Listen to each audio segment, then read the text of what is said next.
This movie revolves around a young banker who gets a life sentence for killing his wife and her new lover.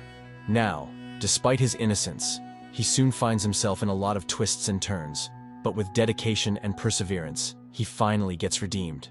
Hello, welcome to IM Movies. It's early 1947 in Maine, New England.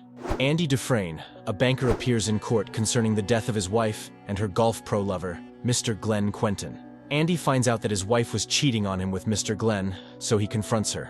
After Andy's confrontation, she packs her things and moves in with Mr. Glenn that same night. This was a bitter and shocking experience for Andy, who then gets drunk and drives to the house of Mr. Glenn with a revolver and some bullets. However, Andy later sobers up and decides to leave them alone. He also mentions in court that he threw his gun away into the Royal River on his way back home.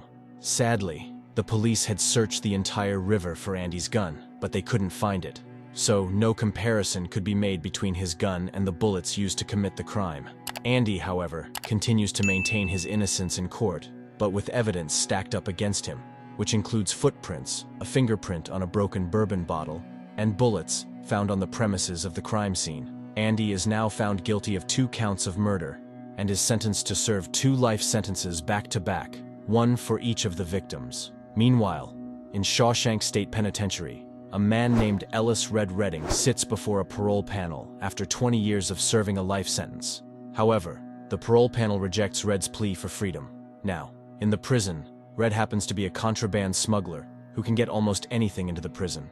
Soon, all the prisoners gather around to welcome new inmates to Shawshank State Penitentiary. Among these new inmates, or new fishes as they are called, is Andy Dufresne.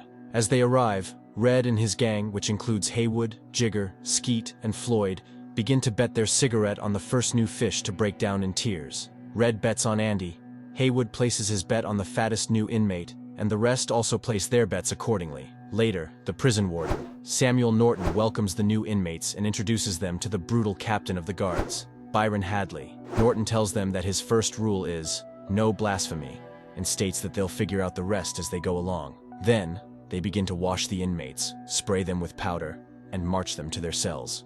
After lights out, the older inmates begin to tease the new inmates, scaring them with eerie words. Haywood also teases the fat guy so badly that he finally breaks down in tears and begins to scream. On hearing this, Hadley soon walks in and orders the fat guy to keep quiet, but he wouldn't stop.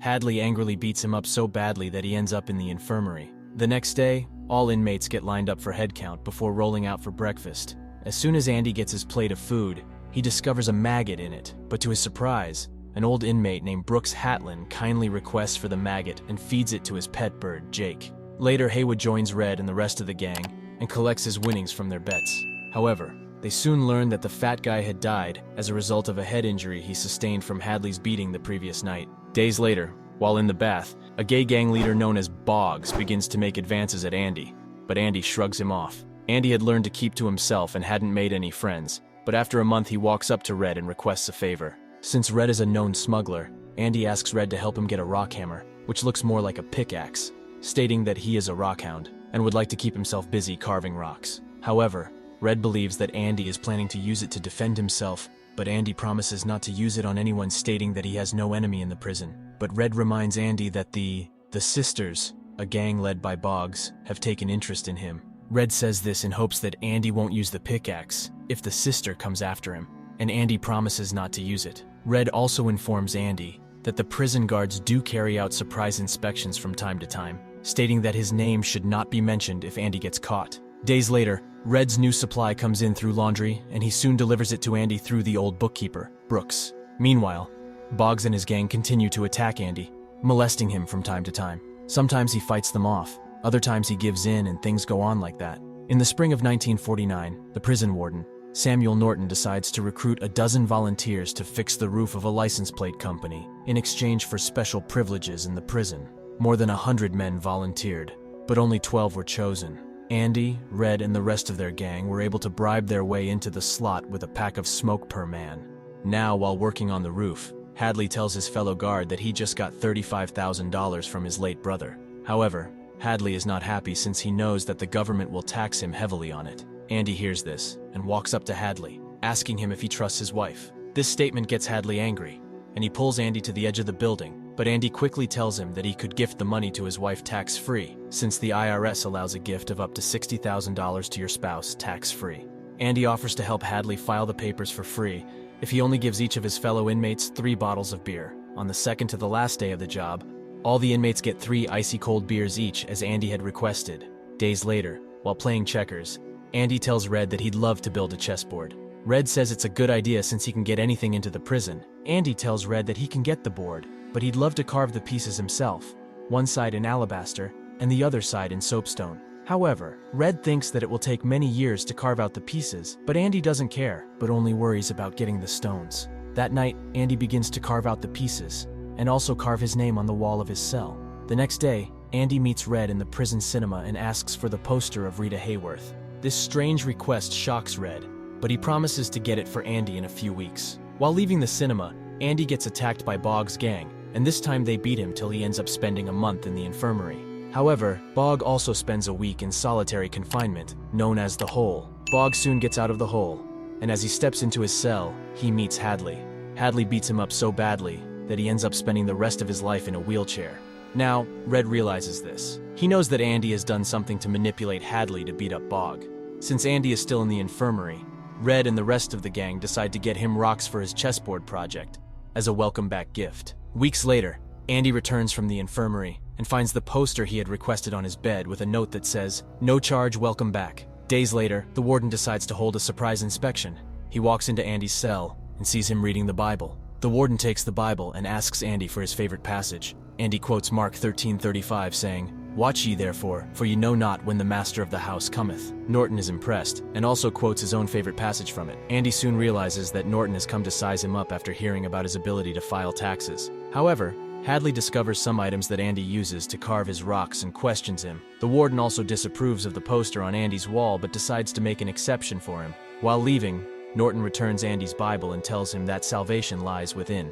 The next day, Andy is taken to meet with Norton in his office. Norton begins to treat Andy specially and assigns him to work with Brooke in the prison library. Brooke, who has not had any assistant for 37 years, is finally happy to have one, as he happily shows Andy around. Later, Hadley calls for Andy and directs a prison guard named Deakins to him.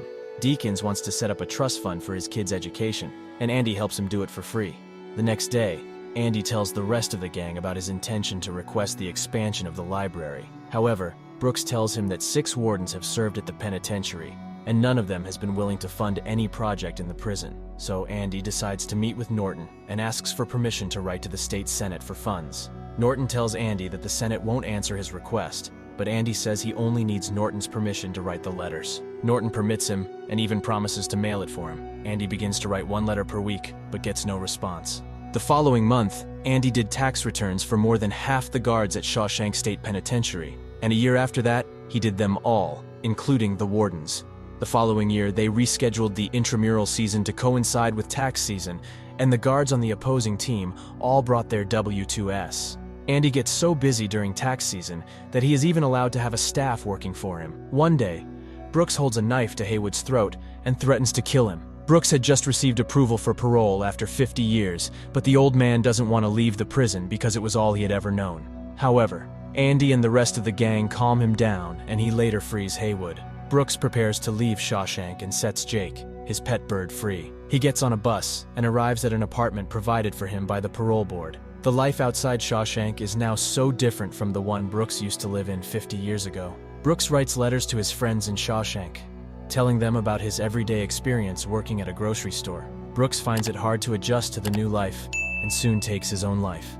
After 6 years, Andy's request for a library expansion gets approved as he receives several book donations and a $200 check that came with it. But Andy says he'll write 2 letters a week for better funding. Now, Andy is left alone in the room to clear out the books, but he soon discovers that the donations came with some music catalog. Andy decides to play one of them, which happens to be Italian opera music. Then, Andy locks the doors and connects the music to the prison communication system for everyone to listen to. The prison warden and guards soon begin to bang on the door asking Andy to open up, but he doesn't mind them. Later, Hadley breaks the door open and stops the music. However, Andy ends up spending 2 weeks in the hole for the stunt. After getting out of the hole, Andy joins the rest of the gang for breakfast and tells them how the music had helped him while in the hole. They don't understand him. Red also mentions that he used to play mean harmonica when he was a young boy. Andy further explains that music gives him hope, but Red disagrees, stating that hope is a dangerous thing that can drive a man insane. Red tells Andy to get used to the idea, but Andy asks him, saying, like Brooks did? This makes Red get up and leave. After serving 30 years, Red sits in front of a parole panel again, but he still gets rejected. After that, Andy gives him a mean harmonica as a parole rejection gift. Days later, Andy also receives a New Girl's poster from Red, with a note that says, "A new girl for your 10-year anniversary." Now, in 1959, the state Senate finally realized that they couldn't stop Andy from sending letters with just $200, so the Appropriation Committee voted an annual payment of $500 just to shut him up. Soon, they begin renovating the library, as they have now received tons of new books. Andy had also made deals with book clubs, charity groups, and also bought some used books. Soon, they began to sort the books into different categories, and also named the library after Brooks Hatlin. That same year, Warden Norton institutes a program called Inside Out, where he does road construction jobs and uses inmates as free labor. So, money begins to roll in as people who own construction companies begin to bribe Norton to drop some jobs, since he is now able to underbid any contractor. However, behind all these shady deals and bribes, Andy is still the one keeping the books. After each day, Andy also gets to take the warden's clothes to the laundry for dry cleaning. The next day, Andy tells Red how he cleans Norton's dirty money using the identity of a person that doesn't exist. Andy had created an imaginary person who had a birth certificate, driver's license, and even a social security number. In 1965, new inmates arrived at Shawshank, and among them was a young man named Tommy Williams. Tommy has been sentenced to 2 years in prison for breaking an entry. Tommy is young and energetic, and as soon as he gets into Shawshank, the gang takes him in. Tommy has been in and out of prison since he was 13, and has visited almost all the prisons in New England. However, Tommy soon decides to get a diploma while in prison, and asks Andy for help. Andy agrees to take Tommy under his watch and begins to teach him all that he needs to know. By 1966, Tommy was already preparing for his exams. However, during one of the tests that Andy gives him, he realizes that he is not ready for the exam, and gets frustrated. The next day, Tommy tells Red that he feels bad for letting Andy down, but Red assures him that Andy is proud of him. Then, Tommy asks Red what brought Andy to Shawshank. Red tells Tommy that Andy was in for murder because he caught his wife in bed with a golf pro and killed them both. However, the story seems to remind Tommy of a guy named Elmo Blatch, whom he met 4 years ago in Thomaston Prison. Blatch had confessed to Tommy that he once killed a golf pro who was sleeping with a banker's wife and got away with it because they pinned it on the banker. After hearing this, Andy immediately seeks Norton's help for a new trial. Still, Norton discourages him from seeking a new trial, stating that Blatch might not confess to committing the crime. Now, despite all the facts that Andy tries to point out, Norton is not ready to help him. Andy then promises Norton that he'll keep every shady deal he'd ever done for him a secret. This statement gets Norton angry and sends Andy to the hole for a month. Andy had just lost his only chance of getting out. Days later, Tommy's diploma result arrives with the mails, and he soon discovers that he passed with C+ averages, and the news gets to Andy in the hole. However, Norton soon summons Tommy to a strange place and asks him if he's willing to testify against Blatch for Andy's freedom, and Tommy eagerly says yes, hoping that Norton is going to help Andy. After confirming his statements, Norton signals at a prison guard, and Tommy gets shot in the back. Norton soon visits Andy in the hole and informs him about Tommy's death. However, Andy tells Norton that he would no longer work for him, and Norton threatens to make life miserable for Andy, threatening to burn down the library. After that, Norton instructs Hardley to extend Andy's stay by 1 month. After getting out of the hole, Andy talks to Red and blames himself for having bad luck and suffering for someone else's crime. Soon, Andy asks Red, "Do you think you'll ever get out of Shawshank?" Red says yes, but believes he'll be too old by then. However, Andy says that if he ever gets out, he'll go to Zihuatanejo in Mexico, a little place on the Pacific Ocean. Andy tells Red that it's a place where he'll need a man who can get almost anything like Red, but Red tells him that he doesn't think he'll be able to thrive in that business outside the prison. Andy continues to talk about how he's going to build a hotel and buy a boat, but Red tells him to snap out of it because Mexico is far out there and he is in prison. Then, with pain in his eyes, Andy says, "It all comes down to one choice: get busy living or get busy dying," and walks away. Red calls him back, and as Andy turns, he asks Red to do a favor for him if he ever gets out. Then, Andy tells Red to look for a big hayfield up near Buxton. He'll find a box buried under an oak tree. Red asks him what's inside the box, but Andy tells him that he'll find out after opening it. The next day, the whole gang gets worried about Andy's new behavior, and they begin to suspect he's considering suicide. To make matters worse, Haywood tells them that Andy had collected a 6-foot-long rope from him earlier in the day. However,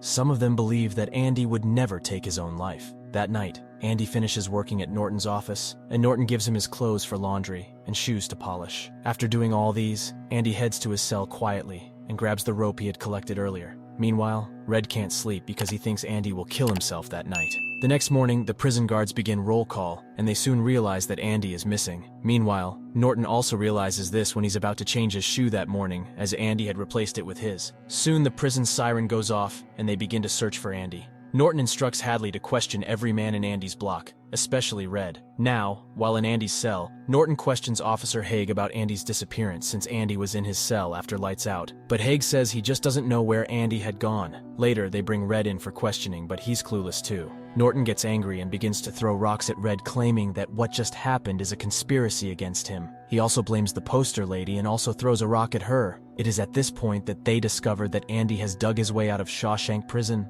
The prison guards begin a series of searches throughout the area, checking nearby rivers, but all they find is a muddy set of prison clothes, a bar of soap, and an old rock hammer. Andy had dug this hole throughout his 19 years in prison and had decided it was time to leave after the death of Tommy. It appears that Andy had it all planned out. He had replaced Norton's checkbook, stolen his suit and shoes, and crawled out of Shawshank through a 500-yard-long drainage pipe. The next morning, Andy goes to the Maine National Bank to withdraw all the money he had laundered for Norton under a new name and his own signature. He also visits over a dozen other banks that same morning to withdraw a total sum of $370,000 of Warden Norton's money as severance payment for 19 years.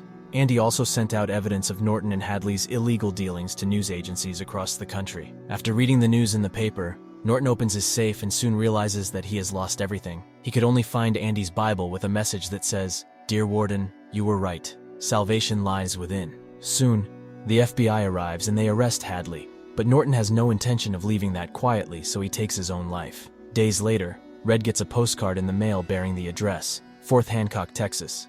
He immediately knows it's from Andy since the location is close to the border right by the Pacific Ocean. After serving 40 years of a life sentence, once again Red sits in front of a parole panel, and this time, he becomes a free man. Red moves into the same apartment that Brooks died in, and also worked at a grocery store for a while, before violating his parole, and set out to look for the box that Andy had told him. Red finds the box under an oak tree just as Andy had told him. Inside the box, Red finds some wads of cash and a letter pointing him to Zihuatanejo. Red immediately gets on his way to look for Andy. As soon as he arrives at the shore, he sees his friend, and they embrace each other. What really stood out for me in this movie is how friendship can inspire individuals to make profound sacrifices for each other. Andy's sacrifices in particular demonstrate his unwavering commitment to not only his own freedom, but also to the well-being and hope of his friends, especially Red. This theme of friendship and sacrifice adds emotional depth and resonance to the Shawshank Redemption and is a key reason why the film is so cherished by audiences. Thank you for sticking around. What are your thoughts on the movie? Feel free to leave a comment and share your answers. Don't forget to hit the like button, share this recap, and subscribe to stay updated for the next one. Until next time.